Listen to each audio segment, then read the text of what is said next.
salaamaaleykum Cheikh Sadibou Seye nuyu naa la ziar naa la di la dalal ci émission les affaires de Pikine Ouest tey ñu fas yéene waxtaane budget ak finance locale dans la collectivité territoriale de Pikine Ouest tey est-ce que vous pouvez vous présenter et wax ñu un peu le rôle d'un secrétaire municipal dans la commune. di nuyu say téléspectateurs di nuyu l'ensemble de la communauté de Pikine Ouest. di nuyu monsieur le maire di nuyu les conseillers municipaux et l'ensemble de l'administration de la commune de Pikine Ouest. Alors man maa ngi tudd Cheikh Sadibou Seye nekk secrétaire municipal de la commune de Pikine Ouest. su ñuy wax secrétaire municipal nag mooy ki nga xamante ni si mooy coordonner toute l'administration d'une collectivité de la commune. moo xam service yi la moo xam activité du conseil municipal bi la moo xam lépp loo xamante ni si en tout cas daal concerné na administration bi et planification de manière générale donc kooku mooy le secrétaire municipal. Donc vous êtes un peu le centre des affaires sur le plan administratif. Alors qu'est-ce qu'on peut comprendre de manière succincte sur le budget et la finance locale? Alors le budget su ñuy wax le budget mooy li nga xamante ni si moom mooy résumé moom mooy retracer comme la réglementation le dit l'ensemble des recettes et l'ensemble des dépenses de la collectivité. Les finances locales concernent de manière générale tout ce qui concerne les finances de la collectivité.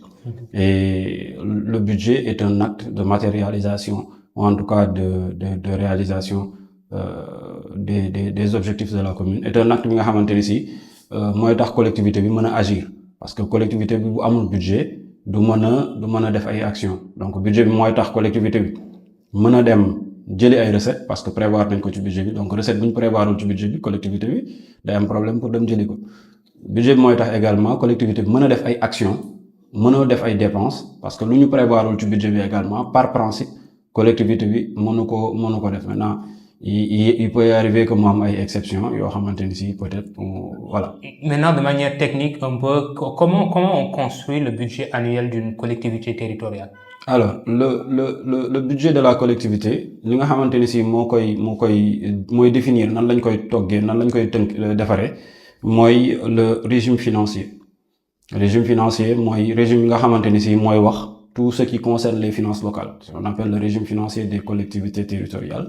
bi nga xamante ni si le nouveau date de 2023 moom mooy définir les processus budgétaires di wax ni nii la collectivité bi war a defee donc de manière générale le maire nga xam ne mooy ordonnateur su ñuy wax ordonnateur du budget mooy ki nga xamante ni si mooy joxe ordre pour ñu mën a recouvrer benn recette ñu mën a dem jëli benn recette wala mu joxe ordre pour ñu mën a fay benn dépense donc ordonnateur boobu noonu di le maire moom mooy ki nga xam ne mooy établir le budget moom mooy defar budget bi ak processus yi nga xam ni c'est prévu par la loi. bu paree jébbal ko le conseil municipal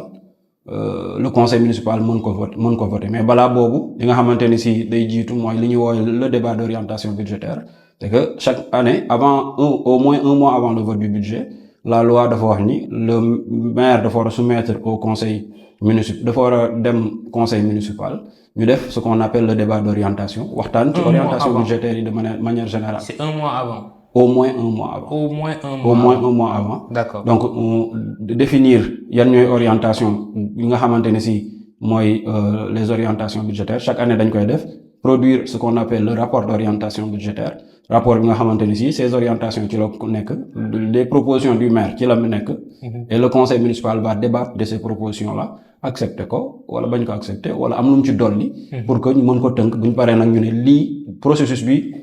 Principe yi la ñuy defaree budget wu année bii di ñëw. bu ñu jógee ci loolu le maire commencé avec ses services. avec la commission des finances éventuellement. tënk budget bi ni ñu ko war a defee les recettes ñu évaluer ko. dañuy wax ni y a un principe important bi nga xam ne la loi le décret sur le régime financier daf ko poser mooy ce qu'on appelle le principe de sincérité budgétaire. Il y a 8 principes mais ci principe bi nga xamante ni si par rapport à li may wax nii. bi ko gën a concerné mooy le principe de la sincérité mooy wax ni le budget doit être sincère c'est-à-dire les recettes doivent être évaluées au prorata du potentiel effectivement bi nga xamante ni si collectivité bi xam na ko. Mais c'est-à-dire que comme si tu voulais l'expliquer à un citoyen bu déggul français. parce que prorata mun na xaw a compliqué tout. mooy tey dama lay jox exemple. voilà man ma am salaire u 100 000. waaw. terre à terre. man ma am salaire u 100 000. ma xam ni chaque weer 100 000 francs laay jot. am beneen source de revenu am faneen fu ma mën a jëlee xaalis 100 000 mooy sama revenu at. waaw donc loi bi dafa wax ni da ngay tëgg sa budget par rapport ak 100 000 yooyu. c'est-à-dire doo ñëw nga ni bon comme 100 000 lay am ren lay am chaque mois xam naa ni 100 000 lay am. damay prévoir 200 000. boo prévoir 200 000 budget bi nekkatul lu sincère. parce que dépassé nga li nga xam ni yow leer nañ la ci sa yaqin leer nañ la li mënoo ko dépassé. donc loolu la ñuy woowee sincérité. loolu mooy sincérité budgétaire. le budget doit être sincère. li nga bëgg am. li nga xam ni yow ni nga natt ni yow lii war nga ko am de manière objective. loolu ngay tënk ci say recette. maintenant il peut arriver que nga jàpp ni lii d'habitude par exemple pour 2024. lii laa am lii laa daan am. li nga xamante ni si leer na mais que 2025. am na ay partenaires yu ma nekk di négocier. jàpp naa ni 2025 am na recette yu war a ñëw. ba tey loolu da nga ko jàpp ci des critères objectivement observables. c'est-à-dire li nga xam ni leer na la day ñëw. mais pas li nga xamante ni si wóoru la mën naa am la mais c'est pas sûr. donc yooyu dañ ci mooy loolu mooy sincérité. donc nit ki collectivité bi dafa war a tëgg say recettes. ci li nga xamante ni si jàpp na ni potentiel am fii la toll. mooy sincérité. donc bu ñuy élaborer le budget. ñu élaborer ko par rapport à ce principe là. et bu ñu koy élaborer dafa am ñaari méthode yoo xamante ni si loi bi dañ ko am. benn bi mooy ce qu'on appelle la méthode triennale. méthode triennale mooy pour nga sincère.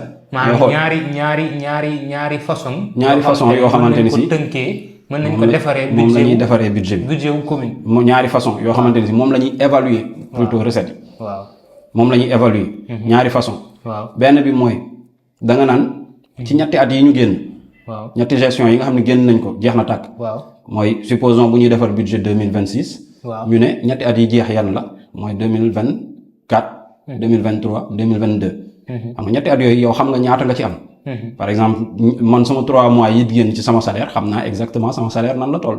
donc su ma jëloon mois de mai xam naa ñaata la am mois d'avril xam naa ñaata la am mois de mars ñaata laa am.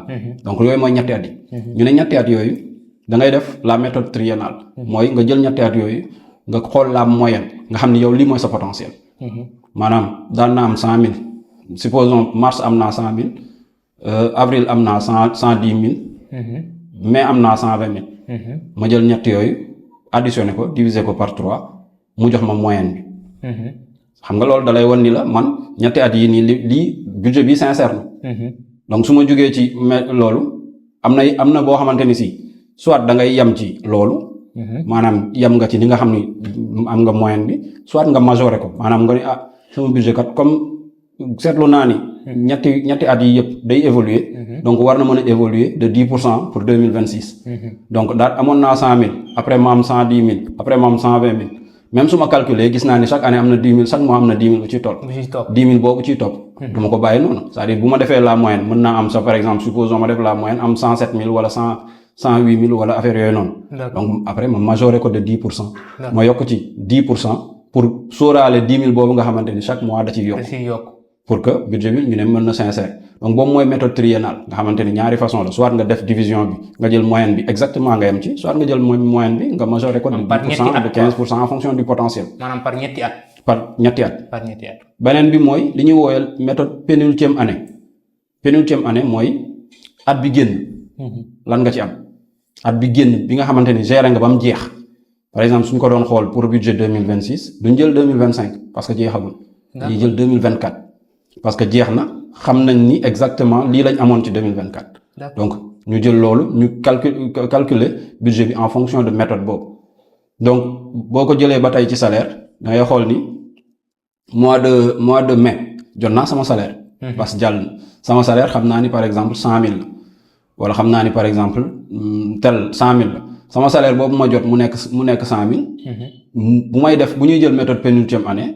bu may xool sama prévision pour mois de juillet bu mois de juillet damay jël li 100 000 yooyu ma am foofu laay calculer sama budget donc yooyu mooy ñaari méthodes yi nga xamante ne si am nañ pour élaborer le budget suñ si jógee le maire mu élaborer le budget su ko élaborer ba pare avec ses services la commission des finances suñ si jógee ñu dem yóbbu ko le conseil municipal su ko le conseil municipal adopté dañ ciy discuter ñu koy yóbbu defar rapport bi expliquer ko war ko transmettre le conseil municipal au moins 15 jours avant datu session bi c'est-à-dire su fekkee dañu prévoir le 15 ñu def session bi au plus tard le premier war nañ transmettre la convocation et les documents yi nga xam ne ñoom lay àndal pour conseil yi mën a étudier budget bi avant ñuy ñëw suñ ko étudier bu ñu ñëwee nag ñu mën a discuter objectivement sur li nga xamante ni moo nekk ci budget bi su fekkente ni jàpp nañ ni budget bi baax na ñu voté ko suñ ko voté suñ paree nag le maire transmettre ko au représentant de l'État mooy le sous-préfet pour commune yi wala le préfet pour département yi ak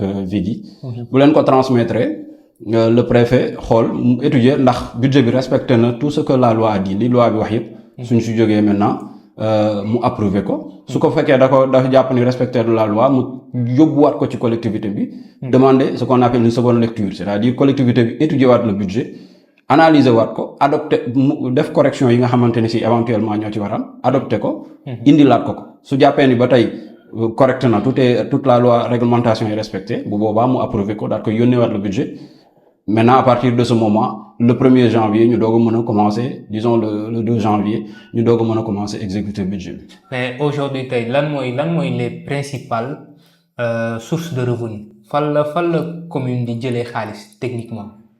alors fi commune di jëlee xaalis parce que wax nga sincérité budgétaire maanaam xam nga à peu près ñaata ngay am. maanaam loolu noonu yëpp fan nga koy jëlee.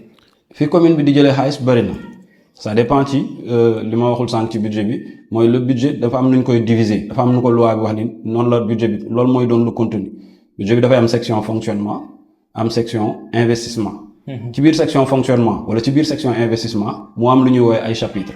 chapitres yi mooy budget bi maanaam mën nañ ko xaaj ci ñaari pàcc. ci ñaari pàcc benn pàcc bi mooy fonctionnement benn pàcc bi mooy investissement. fonctionnement nan lañ ko mën a tënkee ci wolof.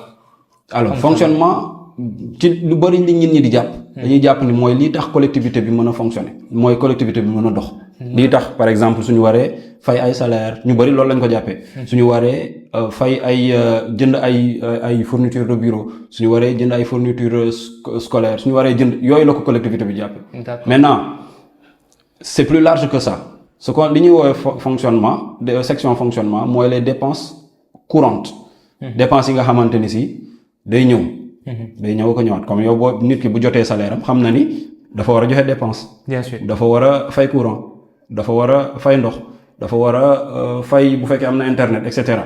donc yooyu mooy dépenses yi nga xamante ni yow leer nañ la boo jotee sa salaire lii moom da nga koy jot. bien sûr yooyu mooy les dépenses de fonctionnement.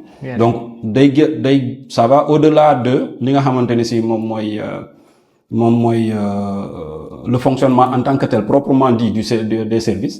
mën nañ ci am par exemple subvention yi nga xamante ni si chaque année collectivité bi daf koy joxe. toujours ci fonctionnement bi. ci fonctionnement la bokk. aide sociale yi nga xamante ni si collectivité bi daf koy def maanaam secours yi nga xamante ni jàppal yi nga def. pourtant secours yi jotewul dara ak fonctionnement au service bi.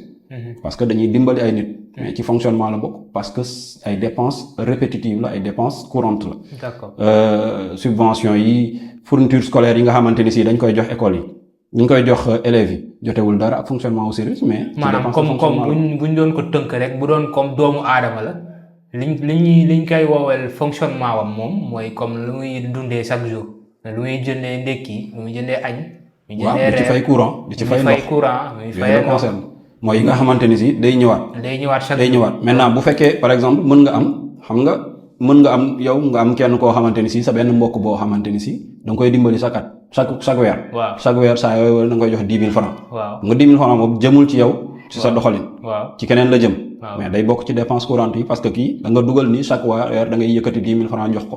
donc yow xam nga ni boo génnee sa dépense génnee sa courant génnee sa ndox da ngay jox Cheikh Sadibou chaque weer 10 000.